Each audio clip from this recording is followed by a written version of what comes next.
우리 함께 나눌 말씀은 시편 42편과 43편입니다. 42편을 함께 읽도록 하겠습니다. 죄송하지만 뒤에 문을 좀 닫아 주시겠습니까? 네. 우리 42편 1절부터 11절까지 교독하도록 하겠습니다.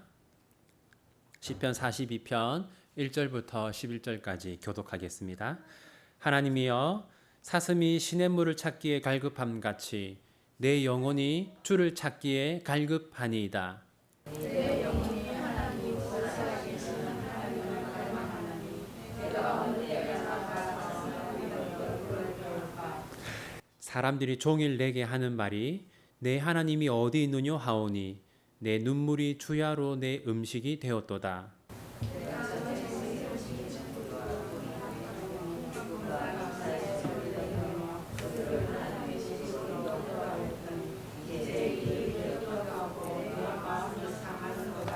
내 영혼아, 내가 어찌하여 낙심하며 어찌하여 내 속에서 불안해하는가. 너는 하나님께 소망을 두라. 그가 나타나 도우심으로 말미암아 내가 여전히 찬송하리로다.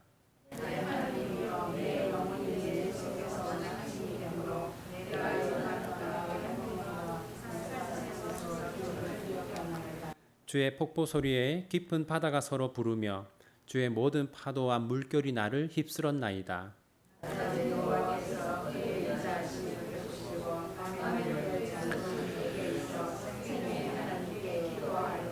내 반석이신 하나님께 말하기를 어찌하여 나를 잊으셨나이까. 내가 어찌하여 원수의 압제로 말미암아 슬프게 다니나이까 하리로다.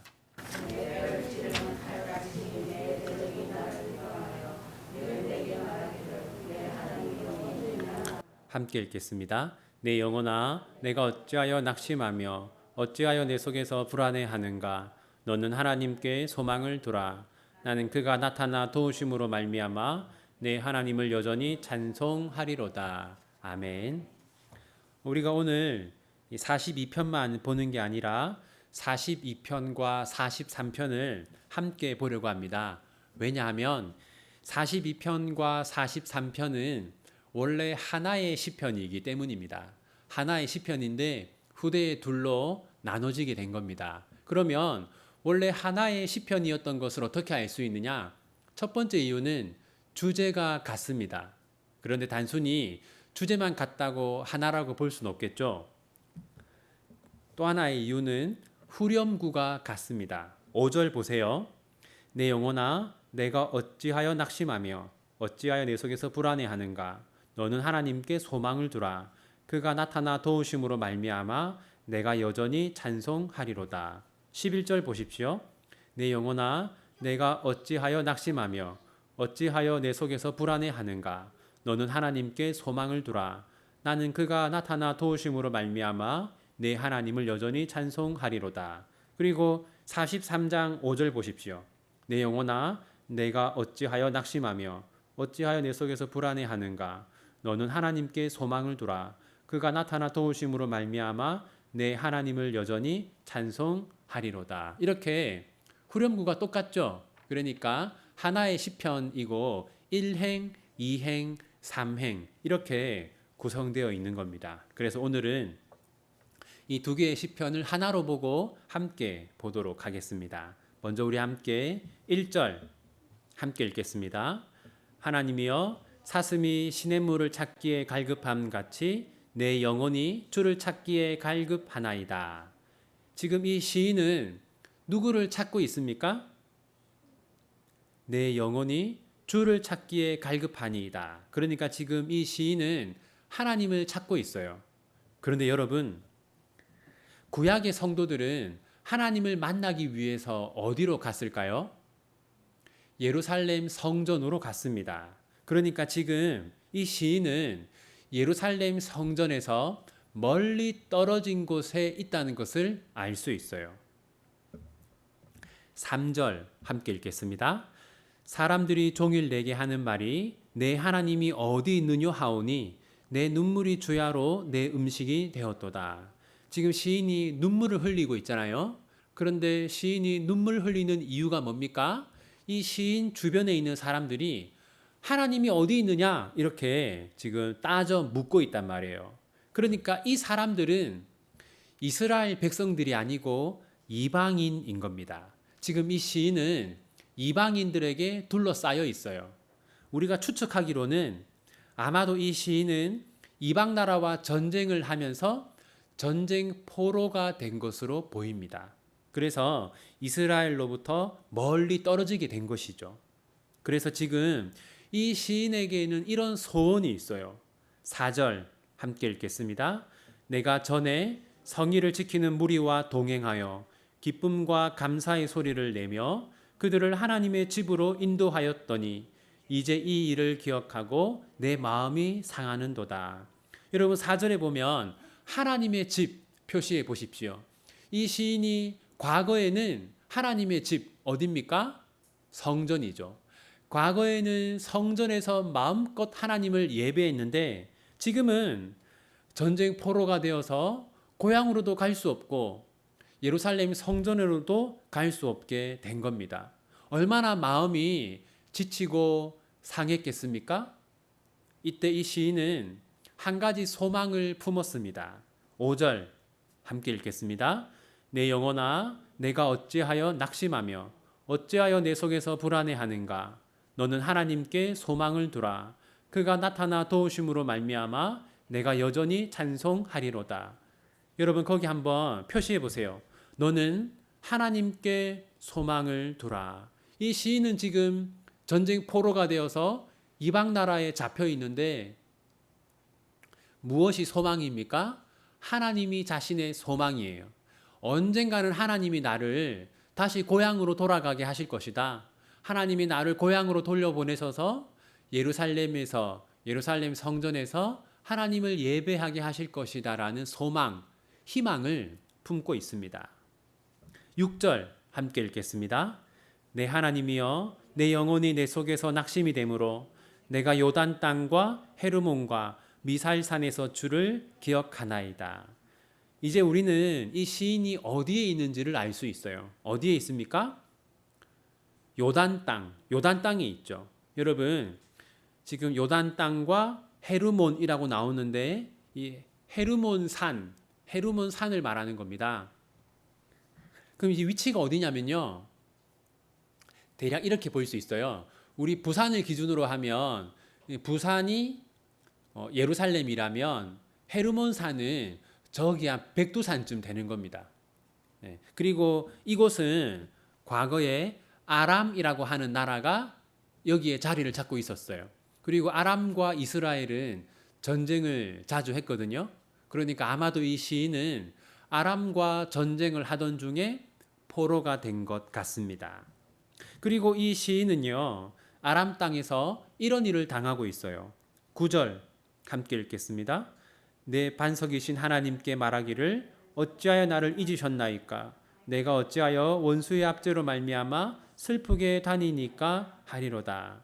지금 이 시인은 하나님을 향하여 어떤 느낌을 받고 있습니까? 어찌하여 나를 잊으셨나이까? 지금 자기가 전쟁 포로가 되지 않았습니까? 그러니까 하나님이 나를 잊었다. 하나님이 나를 버렸다. 그런 생각을 하게 되었어요. 너무나 힘들어서 그런 생각을 하게 된 것이죠. 또 10절 함께 읽겠습니다. 내 뼈를 찌르는 칼같이 내 대적이 나를 비방하여 늘 내게 말하기를 내 하나님이 어디 있느냐 하도다. 지금 이 이방 사람들이 이 시인을 조롱하는 겁니다. 너의 하나님이 어디 있느냐? 너의 하나님이 있다면 왜 네가 포로가 되게 했겠느냐? 하나님이 없다. 이런 식으로 조롱했던 것이죠. 그런 말을 들으니까 마음이 상하고 그래서 시인은 다시 한번 자기 자신에게 이렇게 말합니다. 11절 함께 읽겠습니다. 내 영혼아 내가 어찌하여 낙심하며 어찌하여 내 속에서 불안해하는가? 너는 하나님께 소망을 두라. 나는 그가 나타나 도우심으로 말미암아 내 하나님을 여전히 찬송하리로다. 시인은 지금 특이하게도 자기 자신에게 말하고 있죠. 자기 자신을 향해서 말하고 있어요. 자기 자신에게 이렇게 하는 거예요. 태희야, 불안해하지 마라. 하나님께 소망을 두어라. 언젠가는 하나님이 도와주실 것이다. 그렇게 자기 자신을 격려하고 있어요. 그리고 한 번 더 자신의 상태를 말합니다. 43장 2절 함께 읽겠습니다. 주는 나의 힘이 되신 하나님이시거늘 어찌하여 나를 버리셨나이까? 내가 어찌하여 원수의 억압으로 말미암아 슬프게 다니니까? 지금 이 시인은 하나님께 대하여 어떤 느낌을 받고 있습니까? 어찌하여 나를 버리셨나이까? 앞에서는 하나님이 나를 잊었다라는 느낌을 가졌는데 지금은 하나님이 나를 버렸다라는 느낌을 받고 있어요. 그리고 시인은 다음과 같이 기도합니다. 43장 3절 함께 읽겠습니다. 주의 빛과 주의 진리를 보내시어 나를 인도하시고 주의 거룩한 산과 주께서 계신 곳에 이르게 하소서. 지금 이 시인은 기도하고 있는데 주의 거룩한 산으로 가게 해달라고 기도해요. 이 산은 어떤 산이겠습니까? 예루살렘을 말하는 것이죠. 예루살렘이 산이거든요. 그리고 주께서 계시는 곳 어디겠습니까? 성전인 것이죠. 아마도 아람 땅으로 추측되는데 이 아람 땅에서 다시 고향으로 돌아갈 수 있기를, 예루살렘 성전으로 돌아갈 수 있기를 기도하는데 하나님께만 소망을 두면서 그런 기도를 하고 있어요. 그리고 시인은 마지막으로 다시 한번 자기 자신을 격려합니다. 43장 5절 함께 읽겠습니다. 내 영혼아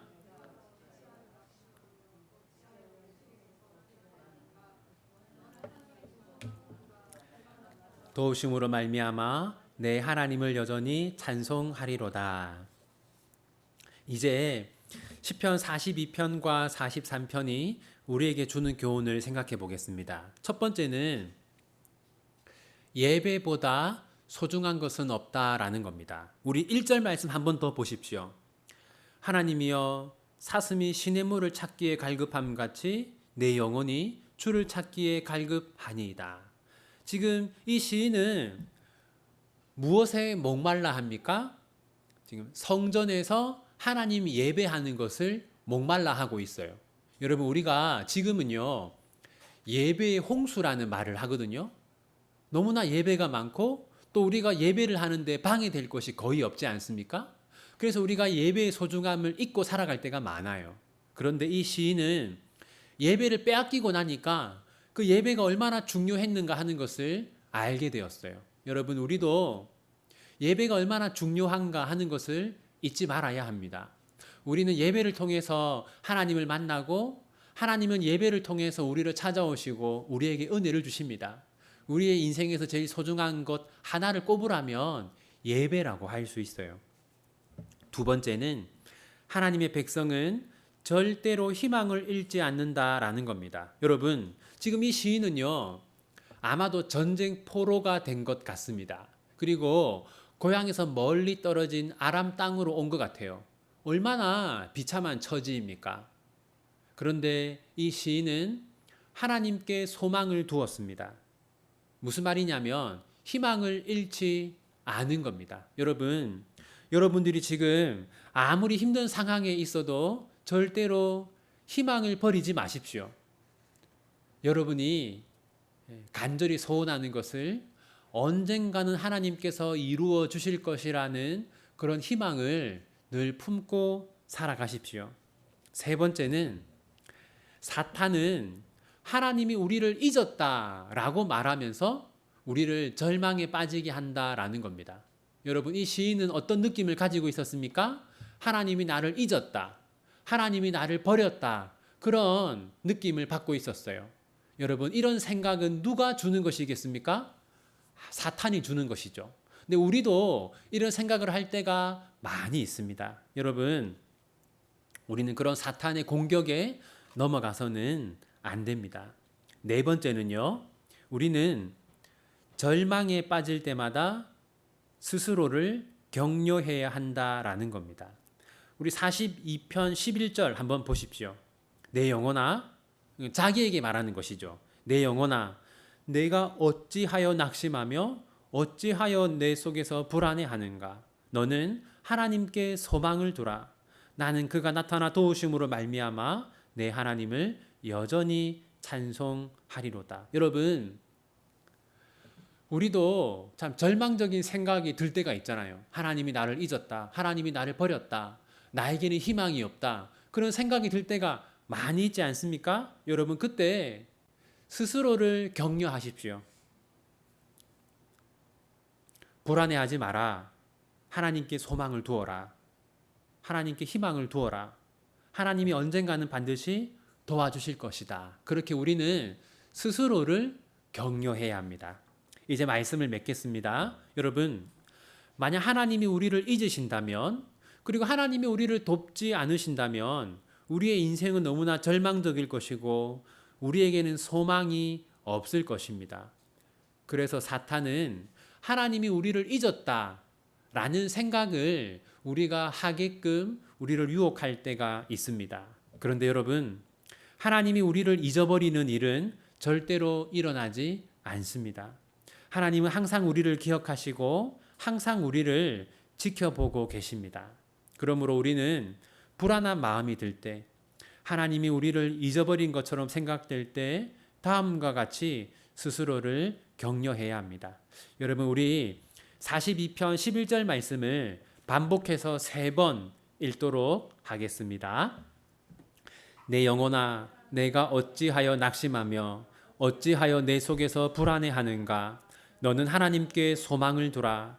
나는 그가 나타나 도우심으로 말미암아 내 하나님을 여전히 찬송하리로다. 내 영혼아, 내가 어찌하여 낙심하며 어찌하여 내 속에서 불안해하는가? 너는 하나님께 소망을 두라. 나는 그가 나타나 도우심으로 말미암아 내 하나님을 여전히 찬송하리로다. 내 영혼아, 내가 어찌하여 낙심하며 어찌하여 내 속에서 불안해하는가? 너는 하나님께 소망을 두라. 나는 그가 나타나 도우심으로 말미암아 내 하나님을 여전히 찬송하리로다. 아멘. 여러분, 희망을 잃지 말고 하나님께 소망을 두는 여러분들 되시기를 바랍니다. 여러분들이 간절히 소망하는 것, 간절히 기도하는 것, 언젠가는 하나님께서 반드시 이루어 주실 것입니다. 우리 이 시간 함께 말씀 붙들고 하나님께 기도하겠습니다. 우리 이렇게 함께 기도하겠습니다. 하나님, 비전교회 성도들이 아무리 어려운 상황에서도 희망을 잃지 않게 해주십시오. 아무리 절망적인 상황